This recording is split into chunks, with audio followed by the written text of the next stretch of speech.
Yes, तो third year में subject कौन कौन से इम्पोर्टेंट है, और टीचर्स को कैसे टैकल करना है, और कौन से सब्जेक्ट के कौन से टीचर्स अच्छे हैं। मेरे को पूरे नाम तो नहीं पता, पर एक जनरल ओवरव्यू थर्ड ईयर के कैसे टीचर्स है, डिपार्टमेंट कैसा, वो सब मैं दूंगा अलॉन्ग विद द सब्जेक्ट्स ही कौन कौन से। सो देखते रहो मेरा channel. And hello, myself Pradyum Kaurav, fourth year medical student in Russia. So शुरू करते हैं।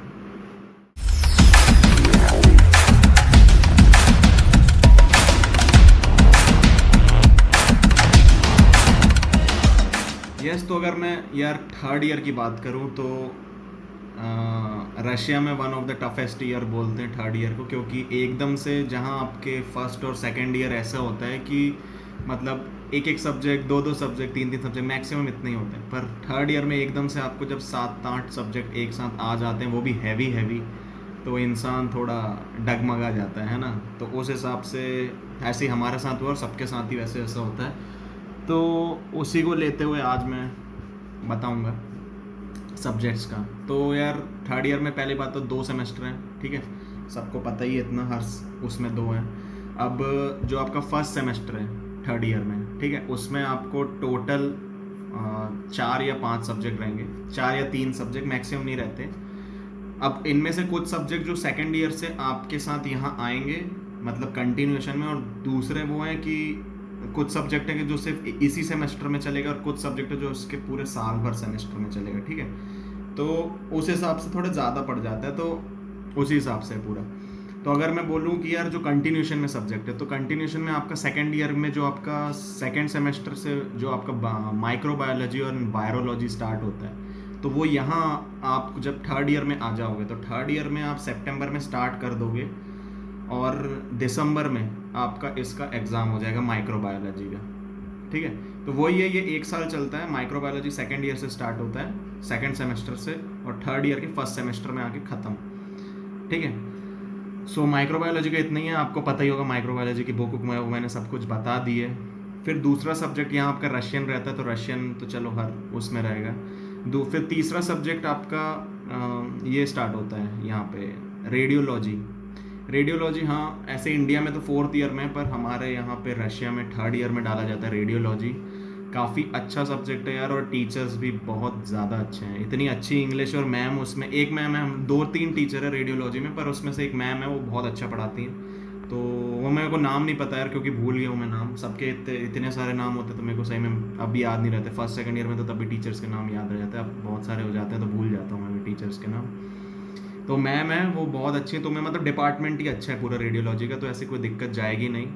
बेसिकली रेडियोलॉजी में सबको पता है सिटी स्कैन ये सब देखना पड़ता है, एक्सरे ये सब। तो सिटी स्कैन तो बेसिकली बहुत सारे नहीं होते हैं, बहुत कम या रेयरली मिलेंगे आपको। मेनली आपको एक्सरे में कमांड दिलवाते हैं वो लोग कि कैसे कैसे सब कुछ पहचानना है, जैसे लंग डिसीजेस हैं या बहुत सारी अदर टाइप ऑफ डिसीजेस हैं, ठीक है। न्यूमोथोरेक्स है, ओपन न्यूमोथोरेक्स है, क्लोज न्यूमोथोरेक्स, इनमें डिफरेंस कैसे होगा, एटिलेक्टेसिस है, और भी बहुत सारी, मतलब सब में कैसे कैसे पैटर्न दिखेगा। तो दिक्कत भी बहुत आती है, पर तुम्हें टीचर से पूछता रहना पड़ेगा, तभी तुम्हें समझ आएगा। और बहुत सारे एक्सरे तुम्हें कम से कम, तुम मान के चलो 400-500 एक्सरे तुम्हें देखने पड़ेंगे, तब कहीं तुम्हें डिफरेंस समझ आएगा कि हाँ यार इसमें ये है, इसमें ये है। क्योंकि हम लोग को भी यार पूरे एक्सरे एक जैसे दिखते थे, तो स्टार्टिंग में थोड़ी दिक्कत जाएगी, पर धीरे धीरे आने लगेगा समझ। तो यही जो रेडियोलॉजी, उसका सब्जेक्ट आपका फर्स्ट सेमेस्टर में स्टार्ट हो जाएगा थर्ड ईयर के, और दिसंबर में ही आपके इसका एग्ज़ाम होके ख़त्म हो जाएगा रेडियोलॉजी का, ठीक है।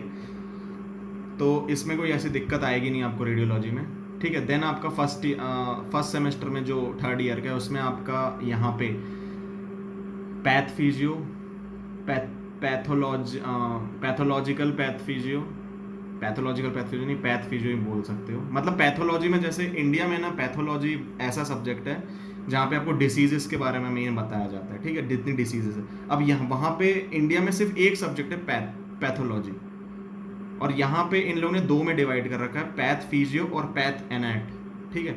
अब आप जब पैथोलॉजी में, मतलब जब पढ़ोगे, मैं ऐसे आपको समझा नहीं पाऊंगा, जब आप खुद सब्जेक्ट देखोगे ना, तभी आप ये चीज़ फील कर पाओगे। देखो डिफरेंस यहाँ है, पैथ फिजियो जो है उसमें थोड़ी फिजियोलॉजी टाइप की रहेगी आपको, ठीक है। अब जैसे मैं एग्जाम, अभी जैसे नेक्स्ट वीडियो में कल बुक्स पे बनाऊंगा, तो तब थोड़ा ज़्यादा समझ आ जाएगा।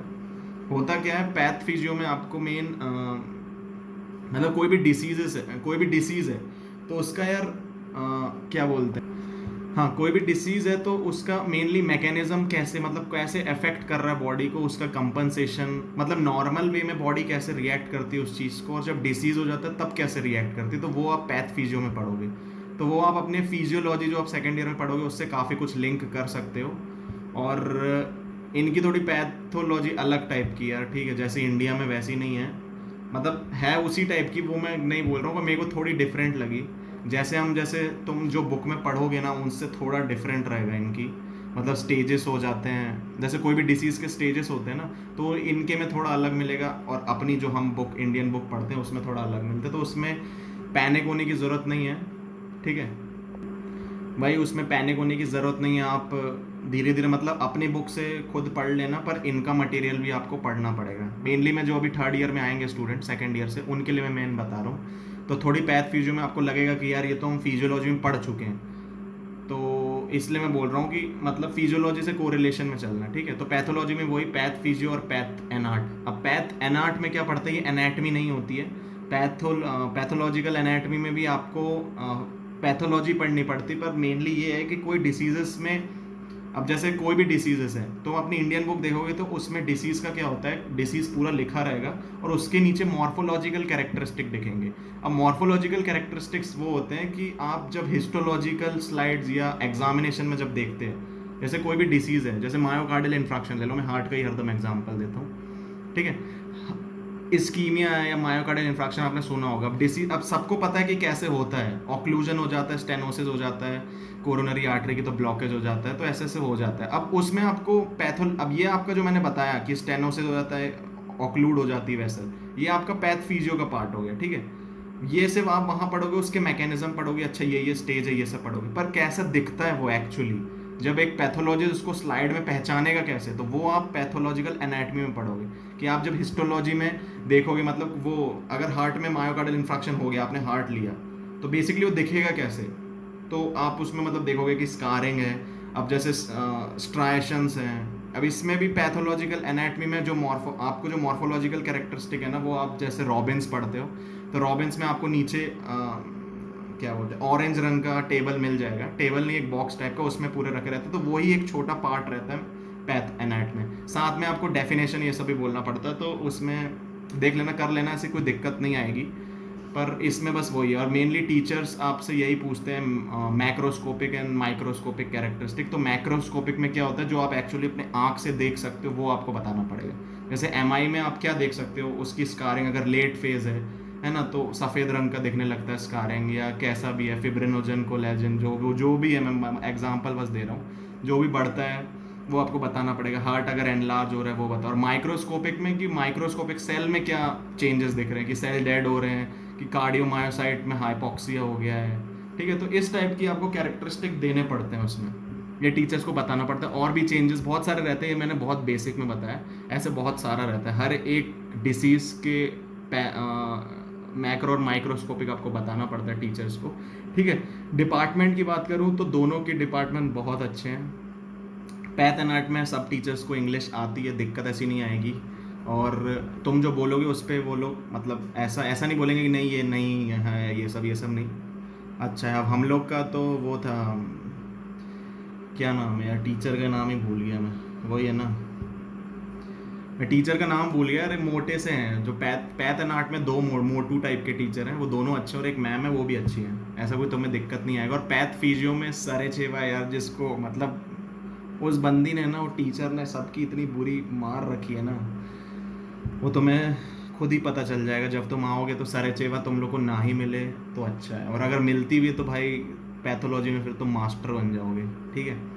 उसको मतलब तुम मूर्ख नहीं बना सकते, चूतिया नहीं काट सकते उस बंदी का तुम, और तुम आंसर दोगे भी ना, तो जैसे कोई भी डिसीज़ है, तुम इसमें ये बता रहे हो ना कि इसमें मैम इससे भी होता है ये, जैसे तुम कोई डिसीज़ है, जैसे मायोकार्डियल इन्फ्रैक्शन है, तुम बोलोगे ma'am smoking is also a risk of this, या कुछ मेडिकेशन लेने से हो जाती है कई बार, या कुछ दूसरे रिस्क है, मेल्स में ज़्यादा होता है फीमेल्स में नहीं होता है, तो ईस्ट्रोजन का प्रभाव ज़्यादा पड़ता है। तो मैम पूछेंगी तुमसे कि क्यों होता है ऐसा, ठीक है, उसके पीछे क्या मैकेनिज्म है, तो तुम अपने मन से, जैसे कई बार बच्चे नेट से जल्दी जल्दी खोल के बताते अच्छा ये भी रीज़न है, ये भी रीज़न, तो अगर तुम रीज़न बताते ना वो पूछेगी, और तुम नहीं बता पाओगे ना, तुम वो फिर वहाँ तुम क्या करते हो, चूतिया बनाने की कोशिश कर जाओगे, और वहाँ वो बनेगी नहीं, वहाँ वो हंस देगी।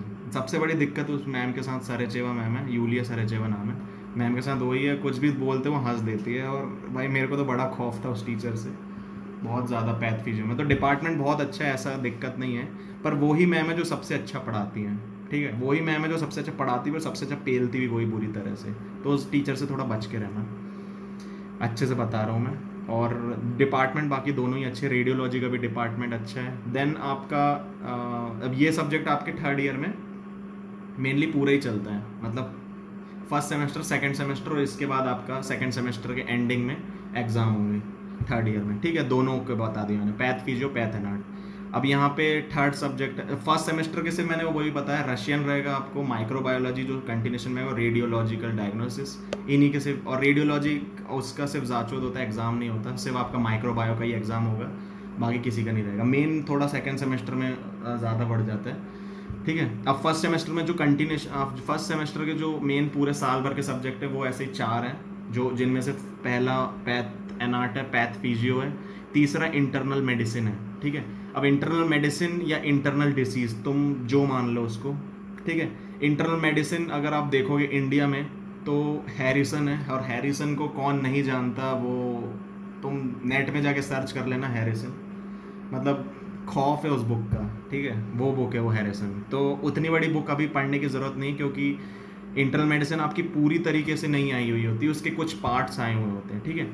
तो अब इंटरनल मेडिसिन में जब मेनली आप मेजर मेजर डिसीज है उसके कंप्लेंट्स, उसमें पेशेंट आपको क्या बताएगा, और इसमें मेन मतलब इंटरनल मेडिसिन में यार तुम्हें मतलब ये सिखाया जाता है इंटरनल मेडिसिन में कि कोई भी डिसीज़ है तो पेशेंट क्या कंप्लेन कर रहा है। अब जैसे कोई भी डिसीज़ है, ठीक है, तो क्या कंप्लेन कर रहा है पेशेंट, या किस हिसाब से आएगा, और तुम्हें कौन कौन से पॉइंट पैल्पेट करना है जिससे तुम वो डिसीज़ को पहचान पाओगे, तो वो तुम्हें मेनली इंटरनल मेडिसिन में पहचानना पड़ता है। जैसे इसमें आप हर जगह देखना परक्यूशन, पैल्पेशन और ऑस्कल्टेशन, ये सब सिखाते हैं इसमें। तो परक्यूशन बेसिक परक्यूशन, पैल्पेशन, सब में यही सिखाते हैं, जैसे कार्डियक इंडेक्स है ये इधर शिफ्ट हो जाता है, कोई भी पेशेंट आया तो उसको तुम्हें पैल्पेट करके बताना पड़ेगा, अच्छा ये ऐसे ऐसे इस डिसीज में ऐसे पैल्पेशन, फिर साउंड आता है, डबिंग, तो वो सब तुम्हें यार रटना पड़ेगा। और प्रैक्टिकल बेसिस का ये जो हम लोग का हो नहीं पाया, क्योंकि हम लोग को भी पेशेंट पे पूरा सिखाते, पर वही थर्ड ईयर में ये लॉकडाउन चल गया था इसलिए सीख नहीं पाए हम लोग। पर बहुत इंटरेस्टिंग क्लास होती है, पूरी हॉस्पिटल में होगी क्लास, तो बहुत अच्छा सब्जेक्ट है इंटरनल मेडिसिन। और पूरी मेजर डिसीजेस जो हाइपरटेंशन, हार्ट की डिसीजेस और यूरिनरी डिसीजेस, पूरा ये सब है, तो मतलब बहुत अच्छा ही लगेगा, ऐसी दिक्कत नहीं होगी। और इतना ज़्यादा स्ट्रॉन्ग नहीं है डिपार्टमेंट, अगर मैं बोलूँ तो टीचर्स को यार मतलब कट पिट के इंग्लिश आ जाती है, और मतलब बोल लेती है पर इतना फ्रिक्वेंट नहीं। और आपको ईसीजी में मेन कमांड सिखाएंगे इसमें, ठीक है। ईसीजी बहुत आपका मतलब फर्स्ट सेमेस्टर तो पूरा ईसीजी ईसीजी करवाएंगे लोग, इतना ईसीजी करवाते हैं ना पूरा, या तो तुम रट लोगे या तो तुम कुछ नहीं कर पाओगे, बस वही बोल सकता हूँ। पर यह है कि ईसीजी बहुत करवाते हैं स्टार्टिंग में, उसके फेज़ कैसे पहचानना है, तो तुम्हें इतना है कि तुम्हें ईसीजी पहचानते आने लगेगा। जब फर्स्ट सेमेस्टर में तुम्हारी पूरी क्लासेस लग जाएंगी, उसके बाद तुम किसी का भी ईसीजी देखोगे तो तुम्हें पहचानने आने लगेगा कि अच्छा इसको ये डिसीज़ है, अगर अच्छे से पढ़ा तो, ठीक है। बाकी ऐसी कोई दिक्कत नहीं, डिपार्टमेंट में ठीक ठाक है, बहुत ज़्यादा गंदा नहीं है, बेटर है मतलब, ठीक है। और 2-3 सब्जेक्टों का चौथा सब्जेक्ट जो फर्स्ट ये थर्ड ईयर में पूरा ही रहेगा, वो आपका फार्मेकोलॉजी है। फार्मेकोलॉजी सबको पता है, मेडिसिन का है, पूरे ड्रग्स आपको रटने पड़ेंगे, बहुत सारे ड्रग हैं, और ठीक है, और उसके क्लासिफिकेशन अलग, पूरा सबको पता है यार, बहुत सारे ड्रग हैं। तो तुम लोग मतलब थर्ड ईयर में ना, अभी जो तुम बेसिक पढ़ रहे हो ना, तुम्हें इतना मज़ा नहीं आएगा, थर्ड ईयर में बहुत मज़ा आएगा, क्योंकि एक तो तुम्हें पूरी डिसीजेस पता चल जाएंगी, दूसरा तुम्हें पूरे सबके मेडिकेशंस पता चल जाएंगे, तो अपने घर वालों के सामने थोड़ा चमका सकते हो अगर तुम इसी शब्द में बोलो तो, ठीक है। तो उससे तुम्हें पूरा क्लियर हो जाएगा। देन डिपार्टमेंट की बात करूँ फार्मेकोलॉजी की, तो डिपार्टमेंट कुछ ऐसा है कि 3-4 टीचर्स हैं, थोड़े बूढ़े बूढ़े हैं, जो बिल्कुल ज़्यादा एफर्ट्स नहीं डालेंगे, तो तुम्हें ही पूरी पढ़नी पड़ेगी यार, ठीक है। वैताली है एक सर, वैताली सर है, और जेजा है, जेजा हम लोग का था, तो कुछ मैं बोल नहीं सकता, मतलब ज़्यादा खास नहीं है डिपार्टमेंट, खुद ही से पढ़ लेना, बस यही बोल सकता हूँ मैं, हमने भी खुद ही से पढ़ा था, ठीक है, खुद ही से तुम सभी कुछ पढ़ लेते हैं यार उसमें उसमें तो कोई बात ही नहीं है। ठीक है, देन ये पूरे साल भर वाले सब्जेक्ट थे जो तुम्हारे स्टार्टिंग से लेके थर्ड ईयर के स्टार्टिंग से लेके पूरा एंडिंग तक रहेंगे। ठीक है, अब मैं वो सब्जेक्ट बता रहा हूँ, दो और सब्जेक्ट जब आप थर्ड ईयर के सेकेंड सेमेस्टर में आ जाओगे ना, हाँ जब थर्ड ईयर के सेकेंड सेमेस्टर में आ जाओगे, मतलब आपके जब दिसंबर में माइक्रोबायो ये सब रेडियोलॉजी ख़त्म हो जाएगा, उसके बाद आपके दो सब्जेक्ट और यहाँ पे जुड़ेंगे, जो कि एक हाइजीन है और दूसरा एक टोपोग्राफिकल एनाटमी है। ठीक है, अब ये थोड़ा डिफरेंट है एनाटमी से।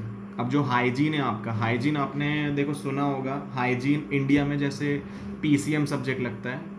ठीक है, पीसीएम या प्रिवेंटिव सोशल मेडिसिन, यही शायद फुल फॉर्म है, या मैं देख के बता दूंगा, मेरे को क्लियर नहीं है, पर पीसीएम यही मतलब इंपॉर्टेंट सब्जेक्ट है, कम्युनिटी मेडिसिन टाइप का ही। ठीक है, तो उसमें आपको मेन आपको मतलब कम्युनिटी रिलेटेड हेल्थ वो सब बतानी पड़ती है, हाइजीन, तो उसी हिसाब से उसके कुछ चैप्टर आपको रशिया के हाइजीन से मिलते हुए दिखेंगे, कुछ नहीं मिलेंगे, तो ये उसी पे बेस्ड है, तो पढ़ लेना ये। और इसका हाइजीन का एग्ज़ाम आपके फोर्थ ईयर के फर्स्ट सेमेस्टर मतलब दिसंबर में होगा। ठीक है, तो ये मतलब सेकंड सेमेस्टर में थर्ड ईयर में शुरू होगा और फोर्थ ईयर के फर्स्ट सेमेस्टर में जाके ख़त्म हो जाएगा। और ऐसी टोपोग्राफिकल एनाटमी है, ये भी थर्ड ईयर के सेकंड सेमेस्टर से स्टार्ट, फोर्थ ईयर के फर्स्ट सेमेस्टर में ख़त्म, ये होगा, कंटिन्यूशन वाले सब्जेक्ट होते हैं ये। अब टोपोग्राफिकल एनाटमी में पहले वीडियो बना चुका हूँ। ठीक है, एनाटमी से क्यों डिफरेंट है, देखो बेसिकली पूरी एनाटमी ही रहेगी इसमें टोपोग्राफिकल एनाटमी में, पर टोपोग्राफिकल एनाटमी में ये कि तुम्हें मेनली टोपोग्राफी फोकस करते हैं लोग। ठीक है, तुमने एनाटमी जो नॉर्मल पढ़ रहे होगे, तुम सिर्फ वेसल्स ये सब पढ़ रहे होगे, थोड़ा पढ़ते होगे कि हाँ अच्छा ये वेसल्स यहाँ से जा रही है, ये वेसल्स इस तरफ से जा रही है, उसके कंपार्टमेंट ये सब। पर तुम जब थर्ड ईयर में आ जाओगे, जब टोपोग्राफिकल एनाटमी पढ़ोगे, तब बेसिकली तुम इसकी टोपोग्राफी पढ़ते हो कि कोई भी वेसल है या आर्टरी, कोई भी मसल है, तो किस रूट से जा रही है, किन दो, अब जैसे कोई ये ले लो तुम, रेडियल आर्टरी ले लो, तो मतलब यहाँ से जा रही है, यहाँ पर स्पायरल फोरामिन है, यहाँ से ऐसे ऐसे कर करके यहाँ इधर से मेनली इधर से आ रही है, तो किन दो मसल के बीच में से जा रही है, उसके में नर्व कौन सी है, कौन कोई मसल आगे पीछे, उसकी पूरी बाउंड्रीज, तो मेनली ये टोपोग्राफी तुम्हें उसको बतानी पड़ती है, तो वो पूरा बेसिकली रिवाइज हो ही जाएगा, तो उसमें परेशान होने वाली बात कुछ है नहीं। ठीक है, तो यही मेन पूरा थर्ड ईयर का था। थोड़ा टफ ईयर है, अरे हाँ सर्जरी का मैं भूल ही गया यार, surgery main subject general surgery. ठीक है, टोपोग्राफिकल एनाटमी का मैं बता दूँ तो डिपार्टमेंट अच्छा है, पूरे टीचर्स अच्छे हैं, सबको इंग्लिश आती है। ठीक है, और मेन टोपोग्राफिकल एनाटमी में तुम लोग को सर्जरी करने मिल जाएगी, जो सर वहाँ पे करवाएंगे, तो थर्ड ईयर में हम लोग को तो मिली नहीं है, जाके देखो शायद मिल जाए, पर कुछ बोल नहीं सकते। ठीक है, तो इसमें फ़ायदा है, थर्ड ईयर में सीख लेना है। और हाइजीन में भी ठीक है, टीचर्स अच्छे ही हैं, ऐसे कोई दिक्कत नहीं रहेगी तुम लोग को, इंग्लिश आती है उन लोग को, और टोपोग्राफी एनाटमी में भी आती। अब जो मैं यहाँ पे तुम्हें बोल रहा हूँ इंग्लिश आती है, तो यार यहाँ पे कुछ टीचर्स हैं जिनको आती है, कुछ हैं जिनको नहीं आती है। ठीक है, अब ये इंडिविजुअल टीचर्स जो मिलते हैं उस पर डिपेंड करता है। ठीक है, देन लास्ट सब्जेक्ट जो सर्जरी है, सर्जरी आपके पूरे थर्ड ईयर में चलेगी, और ये बेसिक सर्जरी रहती है। अभी तक मुझे ये लगता था कि पूरी सर्जरी मतलब इतनी बड़ी जो मैंने बुक ले रखी थी ना, वो पूरी पढ़ाया जाता है, पर ऐसा नहीं है, वो आपको फोर्थ ईयर में पढ़ाते हैं पूरी ऑर्गन्स की सर्जरी। अभी सिर्फ आपको जनरल सर्जरी रहती है। जनरल सर्जरी में बेसिक इंस्ट्रूमेंट्स कैसे यूज़ करना है, अगर फ्रैक्चर्स है तो कैसे क्रिजनर्स वायर्स हम लोग लगाते हैं, या ट्रीटमेंट उसका बेसिकली ब्लड ट्रांसफ्यूजन हो गए अलग अलग कंपैटिबिलिटी के, और भी टॉपिक्स रहते हैं, फ्रैक्चर्स रहते हैं मेनली, उसके ट्रीटमेंट रहते हैं, और बोन डिसीजेस रहती हैं उनके ट्रीटमेंट।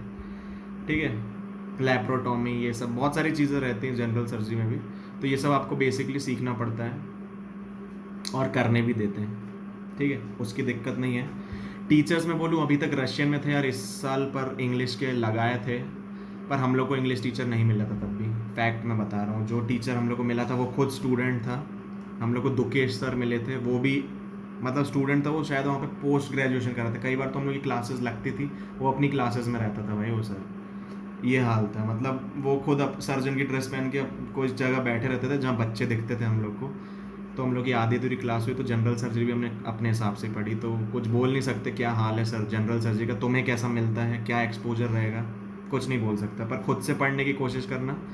ठीक है, कोई दिक्कत नहीं है इसमें, बस इतना ही सब्जेक्ट था मेन, तो बड़े बड़े सब्जेक्ट है यार, तो थोड़ा तुम्हें एफर्ट देना पड़ेगा। और रशियन तो रहेगा ही, मतलब सेकंड सेमेस्टर में भी 2 रशियन रहेंगे ही आपके, तो उसका भी कुछ नहीं कर सकते। ठीक है, सो ख़त्म करता हूँ मैं यहाँ पे वीडियो। पूरे यही सब सब्जेक्ट थे, थोड़ा एफर्ट डालना पड़ेगा, और नहीं डालोगे तो पास नहीं होगे, इतना याद रखना। क्योंकि यार है टफ, मैं बता रहा हूँ, बुरी तरह बच्चे ये लोग ले ऐसे मतलब समेट देते हैं पूरे बच्चे। ऐसे सोच रहे हो ना, डिपार्टमेंट में अगर 100 बच्चे हैं ना तो सीधा 90 को फेल करते हैं ये लोग। इतना मैंने बता दिया, अब तुम्हारे ऊपर है भाई, सेकंड ईयर वालों जो अभी थर्ड में आओगे, पास होना है तो हो जाना नहीं होना है तो लग जाएंगे तुम्हारे भी गंदे वाले। तो इतना ही है मेरे पास। कल मैं बाकी बुक्स का पूरा अच्छे से रिव्यू ले आऊँगा। ये वीडियो मैंने सिर्फ उसके लिए बनाई थी कि हाँ कैसा डिपार्टमेंट है और कैसा सब्जेक्ट है, कौन कौन से सब्जेक्ट रहते हैं। ठीक है, सिर्फ इतना ही था इसमें। बुक्स के ऊपर मैं कल ले आऊँगा कौन कौन से इंपॉर्टेंट है, कौन कौन से नहीं है। तो देखते रहो मेरा channel, subscribe and good night.